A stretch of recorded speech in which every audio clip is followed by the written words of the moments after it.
नमस्कार। आज हम रीतिकाल के प्रवर्तक कवि विषयक मत पर चर्चा करेंगे, उसका अध्ययन करेंगे। रीतिकाल का प्रवर्तक कवि किसे माना जाए, इसे जानने से पहले यह आवश्यक है कि हम ये जानें कि प्रवर्तक का अर्थ क्या है। प्रवर्तक का अर्थ है किसी परंपरा या प्रवृत्ति की नींव डालने वाला व्यक्ति। जो किसी विशेष प्रवृत्ति को चलाए वह प्रवर्तक होता है। इसके साथ ही उस व्यक्ति का प्रतिभाशाली होना, गंभीर मनीषी होना और दूसरों को अपने अनुसार चलाने की क्षमता से युक्त होना भी अनिवार्य है। किसी प्रवृत्ति को जन्म देना ही प्रवर्तक के लिए पर्याप्त नहीं है, अपितु यह भी आवश्यक है कि उसके द्वारा प्रवर्तित मार्ग के अनुसरण करता भी है या नहीं। जब तक ये नहीं होता तब तक किसी भी व्यक्ति को प्रवर्तक होने का श्रेय नहीं दिया जा सकता। रीतिकाल का प्रवर्तक किसे माना जाए, यह प्रश्न विवादास्पद है। कुछ विद्वान आचार्य केशव को रीतिकाल का प्रवर्तक मानते हैं और कुछ आचार्य चिंतामणि को यह गौरव देना चाहते हैं।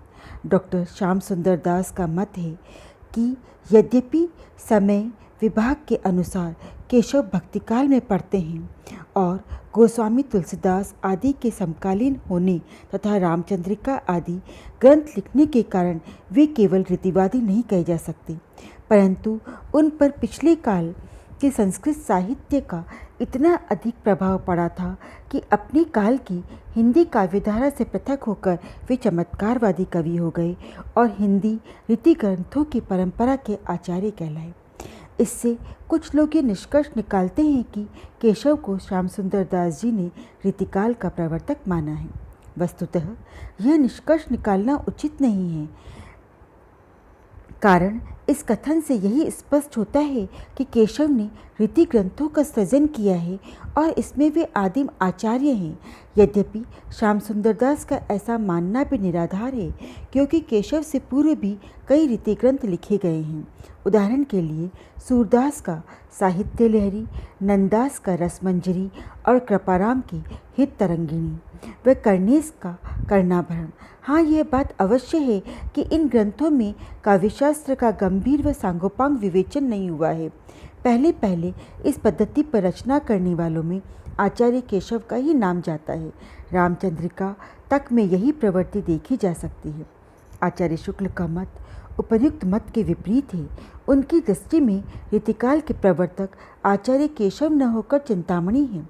शुक्ल जी यह मानते हैं कि केशवदास ने काव्य के सभी अंगों का निरूपण शास्त्रीय पद्धति पर किया है। इसमें संदेह नहीं है कि काव्य रीति का सम्यक विवेचन और समावेश पहले आचार्य केशव ने किया। यह मानकर भी शुक्ल जी आचार्य केशव को रीतिकाल की रीति ग्रंथों के प्रवर्तक का श्रेय देने में हिचकते हैं। वे कहते हैं कि हिंदी में रीति ग्रंथों की अविरल और अखंडित परंपरा का प्रवाह केशव की कविप्रिया के प्रायः 50 वर्ष पीछे चला है, और वह भी एक भिन्न आदर्श लेकर, केशव के आदर्श को लेकर नहीं। प्रश्न है, आखिरकार शुक्ल जी की इस मान्यता का आधार क्या है? इसके उत्तर स्वरूप आचार्य शुक्ल जी का यह मत अवलोकनीय है। साहित्य को मीमांसा प्राय बढ़ते बढ़ते जिस स्थिति पर पहुंच गई थी, उस स्थिति से सामग्री न लेकर केशव ने उसकी पूर्व की स्थिति से सामग्री ली थी। उन्होंने हिंदी पाठकों को काव्यांग निरूपण की उस पूर्व दिशा का परिचय कराया था जो भामह और उद्भट के समय थी, उस उत्तर दिशा का नहीं जो आनंद वर्धनाचार्य, मम्मट और विश्वनाथ के समय थी। पर केशवदास के उपरांत तत्कालीन रीति ग्रंथों की परंपरा चली नहीं। कवि प्रिया के 50 वर्ष पीछे उनकी अखंड परंपरा का प्रारंभ हुआ। यह परंपरा केशव के दिखाए हुए पुराने आचार्यों भामह, उद्भट आदि के द्वारा के मार्ग पर न चलकर परवर्ती आचार्यों के परिष्कृत मार्ग पर चली। काव्य के स्वरूप और अंशों के संबंध में हिंदी के रीतिकार कवियों ने संस्कृत के इन परवर्ती आचार्यों का मत ग्रहण किया। हिंदी के रीति ग्रंथों की अखंड परंपरा चिंतामणि त्रिपाठी से चली, अतः रीतिकाल का आरंभ उन्हीं से मानना चाहिए। आचार्य शुक्ल का मत प्रायः मान्य रहा है। हाँ, कतिपय विद्वान ऐसे भी हैं जो केशव को बहुमुखी प्रतिभा का धनी मानकर यहाँ तक प्रमाणित करते हैं कि केशव तो ऋतिकालीन सभी प्रवृत्तियों के प्रवर्तक हैं।